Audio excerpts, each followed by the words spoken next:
Hello, everybody. Hope everyone is doing well and staying safe. My name is Rico Washington. If you don't know me, I am one of the leads for Street Riders NYC. If you've not heard of Street Riders NYC, I'll tell you a little bit about them. Street Riders NYC is a collective, a movement, and a community born in the streets of New York City that coalesced and protest and connected during the social unrest surrounding the police killings of unarmed Black citizens in the spring of 2020. Street Riders NYC has a collective interest in cycling to protest while providing cycling support and protection to other protest groups across the city, focusing on issues of justice for the murders of George Floyd, Breonna Taylor, and Ahmaud Arbery, as well as police reform, racial equality, and community direct action. You can follow us across all social media platforms at Street Riders NYC, that's one word, on Facebook, Twitter, and Instagram. Today's discussion will be about cycling in the Netherlands and what we can learn from the Netherlands in terms of their activism and how much they fought for cycling to be so much of a part of the fabric of society in the Netherlands. So today we actually have a guest who is from one of the more notarized cycling groups. I feel like I'm cutting you short by saying that you're just a cycling group, but I'm sure you'll get into it a little bit afterwards. Bycs. So Bycs is an Amsterdam-based social enterprise driven by the belief that bicycles transform cities and cities transform the world. They work internationally with businesses, governments, nonprofits, and civil society to initiate and scale breakthrough ideas around cycling. Bycs creates custom targeted solutions through impact services and offer Bycs programs to adopt and implement. These programs encompass behavioral change initiatives, research, workshops with school children, urban activations, awareness campaigns, and network coordination.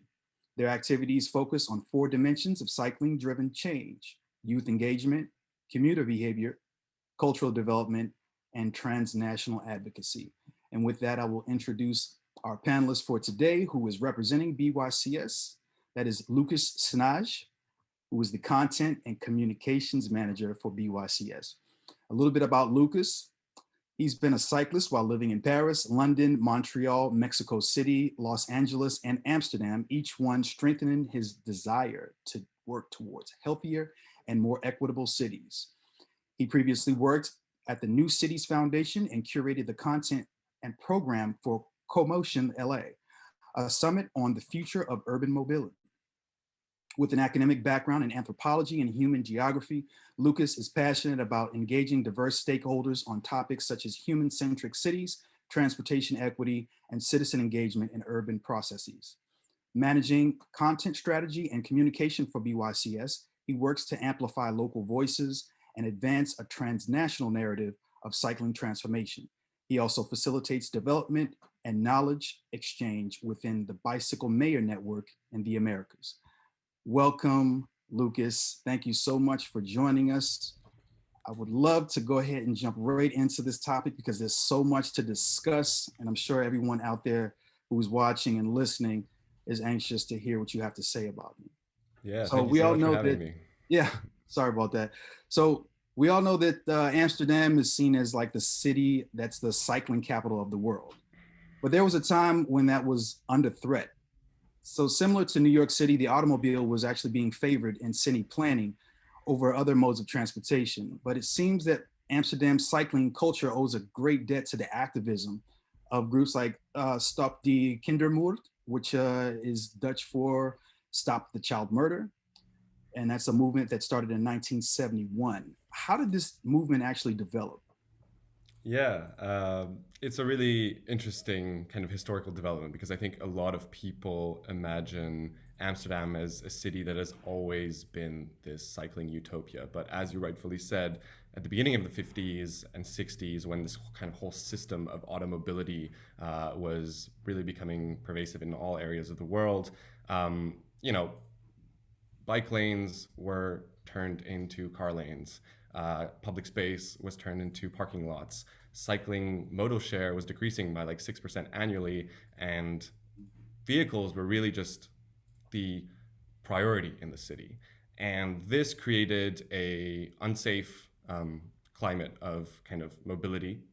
Streets were starting to lose their thriving, cultural life and urban life, and people were being killed by cars.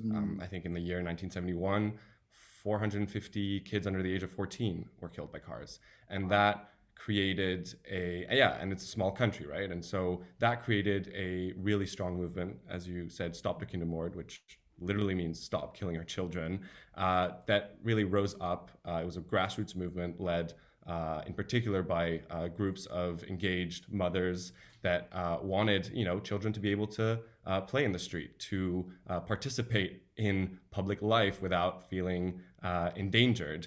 And it really grew. There were huge protests on bicycles, but also die-ins in large public spaces that were calling for the bicycle and just active modes of transportation to be recentered in the design and planning of the city. The movement really, really grew. And I think it also came at a time where, in 1973, there was the oil crisis, and the right political will accompanied that call from civil society. But I think, the really important point here is that this was a grassroots movement, and the government listened, but was pressured to listen because the people rose up and were calling for safer streets, streets where children could play, streets where, just like thriving public life could take place. So it's, I think, a lesson that a lot of other cities around the world can learn from, even when we hear, we're not Amsterdam, we're not Copenhagen. It's not so much in terms of the fabric of the city that we're talking about, but of the kind of importance of the voice of civil society in enacting urban change that is key here. I'm glad you brought up the idea of safer streets for children to play and people to be able to, walk without having to fear being mowed down. This concept of Woonernerf or Woonerneuven, am I pronouncing it right? I mean, my Dutch is limited, but yeah, you did a good job there, actually. Okay. So this is kind of described in a similar way. It's a new kind of, at the time, it was a new kind of people-friendly street with speed bumps and bends to force cars to drive very slowly. It seems like this approach prioritizes pedestrians and cyclists over cars. What was the general Dutch response to this being implemented? Were people resistant to it at all, being that cars were at that point pretty entrenched in society? Yeah, it's an interesting question. To be fair, I think there was a little bit of resistance, but the movement swept through society in such a way, and I think the benefits of cycling were kind of already known and understood by a large portion of the population, that in the end, it was quite accepted. The shift towards active modes of transportation and safer streets were accepted because I think the benefits become evident very rapidly. And since that move was coming also from government,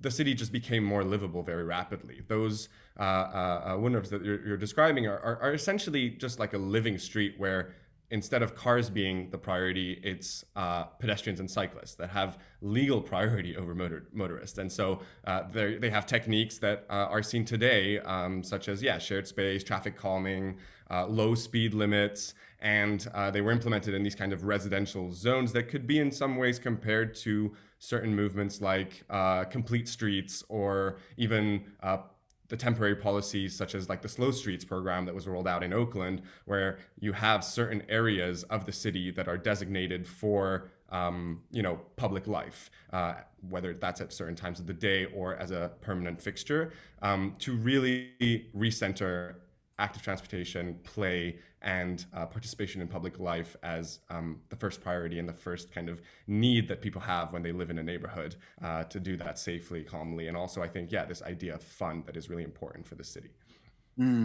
Okay.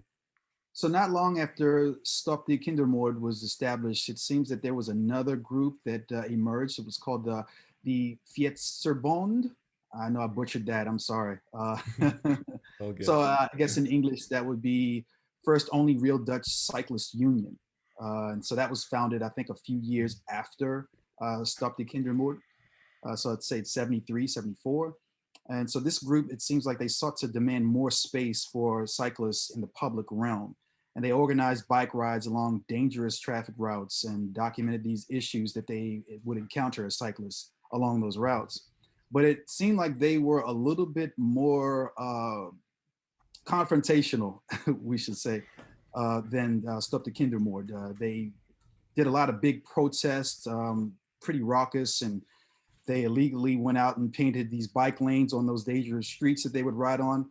Did the Fiesta Bond, did they feel like Stop the Kindermoord weren't effective enough? Is that why they felt the need to come about? Or did they collaborate at all? Yeah, so I think that movement really comes out from the initial, let's say, popular uprising that was the Stop the Kindermoord. I think it was in some ways a professionalization and structuring of that movement in a way that could increase lobbying to governments, work with different stakeholders in the city to promote a cycling agenda. So I think a lot of that comes out of the first, let's say, kind of like general uproar of this like systemic killing of people by just like the system of automobility that then sought to create an organization, a union that could really advance the interests of cyclists in the city. So yeah, as you say, they were set up in like 1975 and initially were really just talking about prioritizing cycling. But then I think something that's also interesting to mention is that by the late 80s, they start to not only talk about safety, but talk about comfort. And they wanted cycling to be pleasant and comfortable. And they started pushing those kind of agenda items to their governments, and the government started listening too. And that's also, I think, a nice point that moves away from just like the bare safety of a city, but movement through the city is something that can actually be enjoyable and can be a source of communal living and community connection instead of just asking for not getting killed, literally. So I think those two movements are interesting. That the Fiesta Bond still exists today. It has like 30,000 members, and they still really lobby strongly with the government. And so it's kind of an interesting organization that keeps the Dutch agenda going from a civil society perspective. But I think very much emerging from that initial protest movement that really came from, let's say, like the grassroots and was maybe more decentralized and just like a general social upheaval movement. Mm. So would they be functioning sort of as like a watchdog group for the government, or? Yeah, essentially. I mean, they have really good connections there, and they're like a big lobby group. Maybe in some ways they could be compared to something like Transportation Alternatives in New York City, where they create these campaigns, they hold governments accountable, they also have their own programs and participate in educational campaigns and stuff like that, but are kind of this very like established, structured group. They're based out of Utrecht, which is a city that's close to the Netherlands. Gotcha. Okay. So earlier you actually mentioned just briefly the oil crisis, which happened in '73, and it had a ripple effect around the world. Multiple nations were affected by it. But the Netherlands actually responded by urging citizens to adopt a new lifestyle, quote unquote. So how did this actually impact cycling and the efforts of the aforementioned like activist groups? Yeah, I think it was really a critical turning point. Of course, there was a lot of pressure coming from civil society, but the fact that the dependency on oil got out of hand and that this crisis really forced the government to take a deep look at its organization and and its policies that were really at risk, and asked basically the general population to try to limit their use of fuel and gas, stuff like that, was interesting. They implemented things like a car-free Sunday to reduce consumption, and that's something that is really interesting. It's a model also that is not innate to the Netherlands. I want to emphasize that actually the concept of like the ciclovia comes out of Colombia and is a concept that like is really culturally relevant to other parts of the world as well, just opening up the street for public life and for just like community building in a temporary way is super interesting. And that has been done, in many cities around the world now. But that was something that, in the 70s was taking place in the Netherlands. I think especially at that time, and actually interestingly, a similar thing happened to the city of Copenhagen, which is also a really kind of stellar cycling city, is that building cycling infrastructure is the cheapest thing you can do to get people moving through the city. And so when the government wanted to spend less and have high returns on transportation, they invested in cycling. And people enjoyed cycling. It was safer. The air quality improved. The ability for children to move around independently improved. And so all of these kind of compound effects of that crisis and then that investment in active transportation led to a sort of new urban lifestyle that everybody wanted and that the government kind of knew was good for its own population. And so it kind of all unraveled from there. I think, when talking about crisis as a way to build back better or change behaviors, that is something that is important to consider. How does crisis change the way we move? And like this pandemic that we are going through has highlighted that in so many ways. I think the organic cycling boom around the world, but also the demand for more open public space and real public space, not public space where you have to consume to be present or where you're policed or all of these things that make space, not really public, are really important considerations. And, we've seen a lot of cities do good things. And that needs to continue now. I think that the real challenge is to make certain changes to the, city fabric permanent and ensure that those kind of changes that we've witnessed as different cities went under lockdown, et cetera, continue post-pandemics. Mm. Now, you just mentioned open spaces, and earlier you talked a little bit about ciclovia, which is a Colombian tradition, I guess. And you also talked about car-free Sundays. Can you just explain a little bit to the attendees what that is?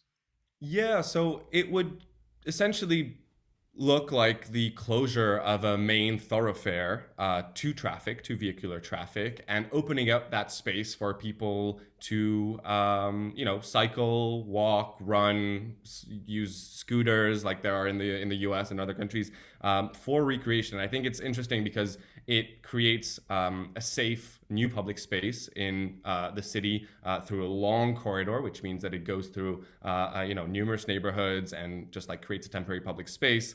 But it also enables people, I think, to imagine what life in a city that has less cars could look like and could be like and could feel like as you're moving through space. And that's a really important, I think, pivot where that temporary activation of space and really giving streets back to people can create a sense of like, oh, well, actually, in my daily life, cars are so present that, now that I can imagine that same space without them, why should I not demand it to be a constant, let's say? Of course, not every thoroughfare, but, I think it can really open up minds to street for people and not street for cars. Okay. And this is something that was implemented by the Dutch government in response to the oil crisis, correct? Yeah, in the 70s. Yeah, I think it was recently the 40-year anniversary or something like that. Oh, wow. Okay. So let's go actually and shift the conversation to bike lanes, because that's also something that's pretty much a part of the infrastructure of the Netherlands with regards to cyclists getting around different cities. So it's said that the Netherlands actually employs bicycle civil servants. I'm not sure what the Dutch word for that is, but their job responsibility is to actually maintain the bike lanes in two different fashions. One is klein onderhoud and one is groot onderhoud. I'm sure I'm butchering those two words as well. But they're considered, one is like a lesser of a maintenance and one is a more like invasive maintenance, I'm guessing. And so actually, Street Riders very recently launched a bike lane cleanup initiative as a part of its community rides. And in the bike lanes, when we went around, we found large mounds of ice. In the ice, we found bricks, nails, screws, all kinds of different types of debris. How common is it for cyclists to actually encounter this in bike lanes in the Netherlands? And how does bike lane maintenance actually improve the cycling experience and cyclist safety in the Netherlands? Yeah, it's a really good question, and I think maintenance is maybe under discussed. Probably maintenance and parking are two things that kind of are left as a secondary priority when they're so essential to create a comfortable, continuous use of the bicycle for daily trips in the city. It's interesting that you bring up ice and clearance of bike lanes because I mean, a couple of weeks ago, we had a quite a rare snowstorm in the Netherlands. It was the first time I experienced this. I've been living here for about 2 years, and we had probably as much snow as you would get in a typical snowstorm in the U.S., which considerably takes up space in the street and the sidewalks, and they need to be cleared. And the bike lanes were the first to be salted and plowed. And that meant that it was easier to use your bicycle than to walk during that snowstorm. And there's an interesting quote from Enrique Peñalosa, a really kind of proponent of just like healthy cities, which is, I think, like a plowed or salted cycle track is a symbol that a child on a $30 bicycle is equally as important as an adult inside a $30,000 car. And that really shows, kind of where the intentions and the priorities of the government lie. I must say, on Twitter, I saw footage of like Chicago sidewalks, bike lanes, bus stops, and same thing for New York City, that were completely left in like mounds of snow. And in a sense, it highlights where the kind of transport authorities' priorities lie, and that is still very much with cars. And so, yeah, the Dutch are really good at ensuring that in all weather, you can cycle. And it's a country where it rains a lot. It gets cold in the winter, yet people still cycle because the bike lanes are protected and they're cleared. And I think that is really critical, and like local authorities need to consider that. I've lived in Montreal as well, a city that gets snow for like 6-7 months a year. Neighborhood sidewalks need to be cleared before other spaces necessarily, and often you'll see that in cities that get this kind of adverse weather, more affluent neighborhoods get their sidewalks plowed, or like connections from like residential neighborhoods to the economic core of the city get cleared up, but that prioritizes essentially the movement of like able-bodied, often white men that go into the city to the economic core. And so in a sense, it also highlights where the city's priorities are, and I think can be an issue that can be discussed when that happens. But yeah, it's a complicated one. I think it's great that Street Riders is doing it, but it should really be the government that's doing that. So props to your group, but I think the city of New York should be clearing those bike lanes, and I think to some extent should be rolling out bike lanes that are not just paint, but that are protected and comfortable for all users to use a bicycle. So yeah. Yeah, well, thank you for that. I mean, we saw it as our responsibility, seeing as that the local governmental bodies were not taking up the responsibility themselves. They pat themselves on the back, they meaning the Department of Transportation, they pat themselves on the back for adding all of these miles of bike lanes per year. However, it's about how, as you mentioned, protected those bike lanes are and how maintained those bike lanes are. And I'd say that they have a long way to go on both of those issues. But let's talk about your organization, BYCS. So y'all have been around for, I guess, maybe 10 years now, almost 11 years maybe? And A bit less, actually. I mean, I got like under our current form, like more like 5. So we are a young organization. okay. We used to do more local kind of just like consultancy stuff, but we didn't really have, it was kind of our founders and they were really working with the city of Amsterdam. But yeah, I would say, 2016 is when it really all kind of started up again under our current form. Okay, got you. Yeah. Okay. Mhm. So you describe yourselves as a social enterprise driven by the belief that bicycles transform cities, as I mentioned before, and cities transform the world.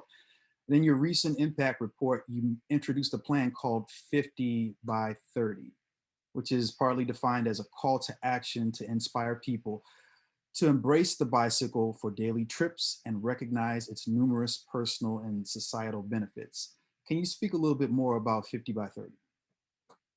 Yeah, it's an ambitious, bold call to action. As you mentioned, 50% of city trips by bicycle by 2030. Of course, that's might seem like utopian to many. And to actually get into the numbers, the city of Amsterdam has about 32% of all trips by bicycle currently, Wow. and Amazing. another 30% by foot, and maybe like 20% by public transit, and then the rest by car. In some cities, around the world, like I think in the UK it's like 2%. In cities like Istanbul, of course, that's like at 0.5% or 1%. So it is a bold claim, but I think what we want to say here is to open up that possibility of how would our cities look like if there was such a dramatic and radical transformation in the way we move through them. It's also something that is often presented as impossible to achieve, yet when you see numbers that in the US 66% of all trips by car are under 5 miles, then like you can take a bicycle for a 5 mile trip. Right. And also, if the car wasn't the dominant mode of transportation in the city, then those distances to get where you need to go would probably reduce as well, because you could have like smaller, more localized amenities, things like that. Of course, yeah, a lot of American cities have been built around the car, and so it can be challenging. But honestly, for a city that has good weather half of the year, and many cities that have good weather throughout the year, like in LA, which is completely car dominated, a switch for small trips, local trips, neighborhood trips to your friend's house, to your work if you live close to your house, or to the grocery store on a bicycle would radically transform, both the sense of community, I think, in a neighborhood, but also the air quality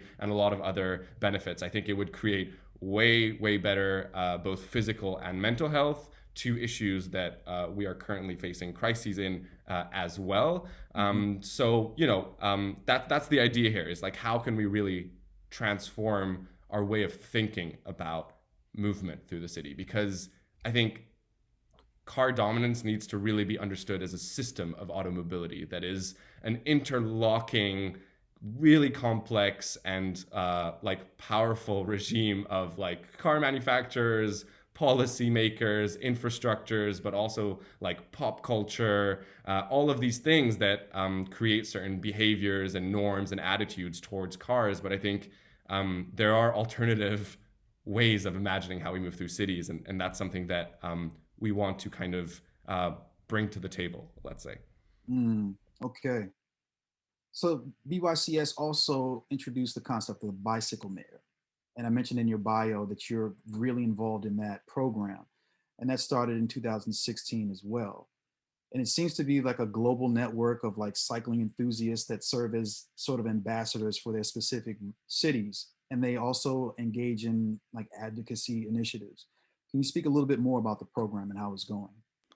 Yeah, so the Bicycle Mayor Network started in 2016 with Amsterdam's first bicycle mayor, Anna Luton. And interestingly, the idea actually stemmed from the already existing night mayor in Amsterdam, which was also representative from civil society. That was, the mission of the night mayor was to create better linkages and conversations between stakeholders in the night economy, like venues, bars, residents, the government, to try and let's say smooth those difficulties in creating a vibrant nightlife, which is so important for cities, and that often is not considered enough. And a lot of venues are they struggle from like getting shut down and all of these things. Anyways, and so our founder was like, well, we should be doing this with bicycles, because even though Amsterdam is a wonderful city to cycle in, it is been that way through sustained conversations with cyclists, with residents, with different stakeholders in the city. And so the idea was to create a role that is, a voluntary role that is kind of held by a representative member of the community or of the city, that would act as a bridge between those different stakeholders, that could voice the concerns of the community to government and be like respected, and just create linkages between also businesses and nonprofits and things like that. We initially started this in 2016 in Amsterdam, and there was so much interest from other cities and from other bicycle advocates and activists that like the network has since grown to 109 mayors, bicycle mayors, in 34 countries.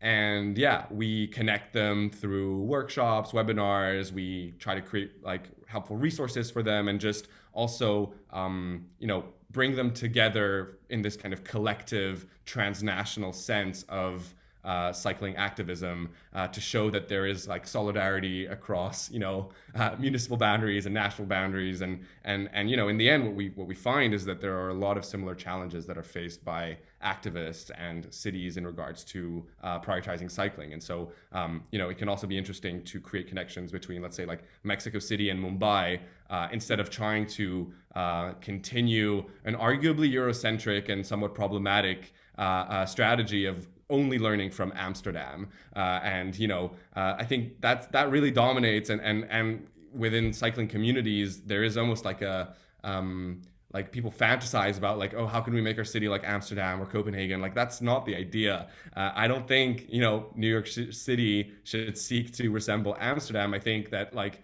New York City can definitely and has really solid like activist movements, and the government should be building protected bike lanes, but that doesn't, it's more of a process and not of a final product, let's say. And so that linkage between different like community leaders and stuff like that can help the sharing of best practices. Ultimately, what we're trying to do here is to also just decentralize the network and like take away our kind of coordination of that. And we started doing that in India, which is really interesting. We created our first foundation there this year, actually, and there are 3 directors there that are going to, do research, try to establish best practices for the Indian urban context, and do the coordination of the network at a regional level. And I think, they have the local expertise and the local knowledge, and so that's way better than us trying to coordinate something or create, knowledge sharing hubs like from Amsterdam. That's really not the desire. We just want to bring to the table the importance of strong voices from civil society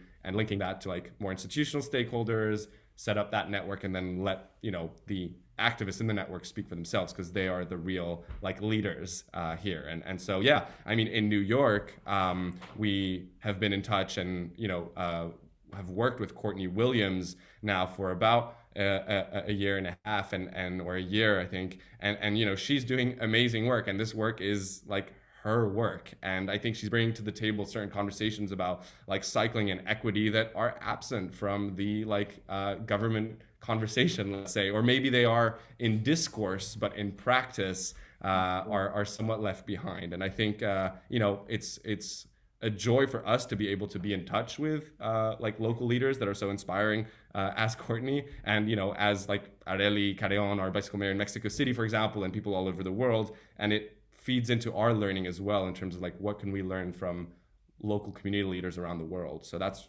really, really cool as well. Makes a lot of sense. Another thing that you are involved in with BYCS is actually something called the Bicycle Architecture Biennale. So that's described as a showcase of cutting edge and high profile building designs that are facilitating bicycle travel and transforming communities around the world. That sounds so exciting, man. Like, why is it important for cities to constantly rethink their relationship to cycling infrastructure? Yeah, it's an interesting question. The Bicycle Architecture Biennale, yeah, it's essentially like an exhibit that showcases these kind of like high profile, like almost like starchitecture projects around the world, to kind of inspire people to think about, yeah, what could a city look like in the future that they're centered around cycling. I think the dominance in like this kind of like city futurism is often super techno-utopian and focuses on like real estate, like super capitalist project that in the end do not benefit most people. The whole kind of like new city idea is it's essentially real estate projects, right? And it's leading to increased privatization and surveillance in cities. The idea to like kind of equate that with cycling projects and like really lovely cycling infrastructure projects is a way to imagine, a future possibility of modern quote unquote city, but that is focused on active modes of transportation. And so, we highlight a few of those projects. I think as I was thinking about the Bicycle Architecture Biennale and you being in New York, there is this kind of like reimagine, I think, Brooklyn Bridge project that was recently launched, and like these kinds of projects, right, that like take away space from cars and put people first are the types of projects that we like to highlight and bring to the table. And it's also something that is like inspiring for people that are into urbanism and architecture to see these projects and to kind of know that these things are out there and that they exist. Mm, absolutely. So in the 2021 plan for BYCS, it highlights data collection as a point of interest in its initiatives. How can data gathering and analysis address issues of cycling infrastructure and safety and outreach? Yeah, it's a good question. Like we want to be moving towards more data capture, both qualitative and quantitative. Our work mostly focuses on the qualitative side of things, and that's always, let's say, messier data to work with. But generally, I think bike counts, but bike counts that aren't just bicycles, but types of bicycles, types of people on bicycles. Are there more cargo bikes popping up? Like, what needs to be done to facilitate cycling for children? Like, if a new bicycle lane is rolled out in like a large avenue in New York City, but it's not wide enough, families won't ride there with their kids because they want their kids to be next to them, right? So this type of like collection, and also just like assessments of what types of programs should be taken into account, whether it's just infrastructure, but also like youth programs, integrating cycling into school curriculums. All of these softer measures is really like what we focus our work on. We don't do urban planning per se. There are a ton of really, really respectable Dutch organizations that really advance that planning paradigm. Our work locally and increasingly internationally is focused on supporting different demographics in getting on bicycles. And that's like if you start gathering data on who cycles and who doesn't and why, then you can start implementing things like subsidies, bike donations, community bike centers, like all of that stuff that is so important to create like this strong social fabric of cycling in the city that often isn't considered, or is coming from civil society movements and NGOs, which is amazing, but I think governments should support that more, right? Like Mhm. like the like activists and local leaders and community organizations have been carrying so much of like what makes a good city for decades, honestly. And I think if governments just pay attention and instead of integrating the great activities that community groups are doing into their own agenda, but just like kind of hands off, just giving them more material support or like, giving their voice a stronger place at the table, I think that can be a really interesting outcome. And yeah, for that, there needs to be data. I think there's a lot of absence of data still in terms of like the movement patterns of women in the city, and that has Mhm. created transit systems that are highly unequal across gender lines. And so that's something that I think highlights the importance of data. We're a small organization, a young organization, so we're inching towards that. But yeah, we're hoping to really start integrating that in our work. Mm. Yeah, to your point, as an aside, about governments actually supporting, I believe Paris implemented a program in 2019 or 2020 where they were giving citizens $500 rebate, excuse me, €500 rebates towards the purchase of a Yeah. bike. So that's actually a really good example, and a friend of mine actually took advantage of that. So yeah, New York City, we're talking to you. Yeah, I So think the Biden administration or there is a proposal for e-bike subsidies that's gonna be attempted, but those types of things are really really important. Like mhm, access to bicycles are not like a given, right? Like these things cost money, but once you have access to the bicycle, you people tend to ride their bicycle. We worked on a small pilot program during the pandemic where the government was trying to get teenagers out of public transit as they went to school as like a coronavirus prevention measure. And we worked with a bicycle rental company called Fiesta, and they were donating or leasing, sorry, bicycles to teenagers in need. And the results of that study, we were doing kind of analysis on that. The results were super, super positive. Like everyone was using the bike at least like once or twice a week. Everybody wanted to continue cycling after that kind of testing period. And it just shows that if you can give access to bicycles, then people will use them and will benefit. So yeah. mhm. Now, I know earlier you were talking about when we were discussing the Bike Mayor program, how you didn't, as an organization, want to impose this idea of everyone should be like Amsterdam in terms of their cycling infrastructure. But I gotta ask, like, what can metropolitan spaces around the world, like New York City, learn from the Netherlands and its past cyclist initiatives, such as the Stop the Kindermoord and Fiesta Bond and Car Free Sundays? Like when it comes to urban development and the built Yeah. environment and people-centered design as they pertain to cycling infrastructure. Yeah, I mean, no, for sure that like, what the Netherlands has done has a lot of learnings, right? Like creating connected, ubiquitous networks of protected bike lanes is essential. Like if you build more bike lanes, people will start cycling and will do so safely. So that's critical. I think that too often like bike master plans are not ambitious enough in some US cities, right? It's getting there, but yeah, the car is still way prioritized way too much, right? Also, and that is, I think, already really thriving is just like the value of activist networks and advocacy. I think that the government should lean into that and really come to understand local leaders and advocates and activists as experts in transportation. This idea of expertise has been kind of cornered into people that got like engineering or urban planning degrees, or that have already a certain degree of privilege. The transportation industry is super male dominated, and so I think listening to the like vernacular knowledge of like local groups is super important, because and residents, of course, like creating really meaningful community engagement is super important. And then I think, lastly, it's not siloing transportation. I think that's, like issues of transportation and issues of affordable housing need to be discussed together as well. And I think that's a kind of a side topic, right? And we can talk about that for a long time, but like there needs to be that intersection between like safer streets and like affordable housing for all. And like when I mean affordable, I mean really affordable.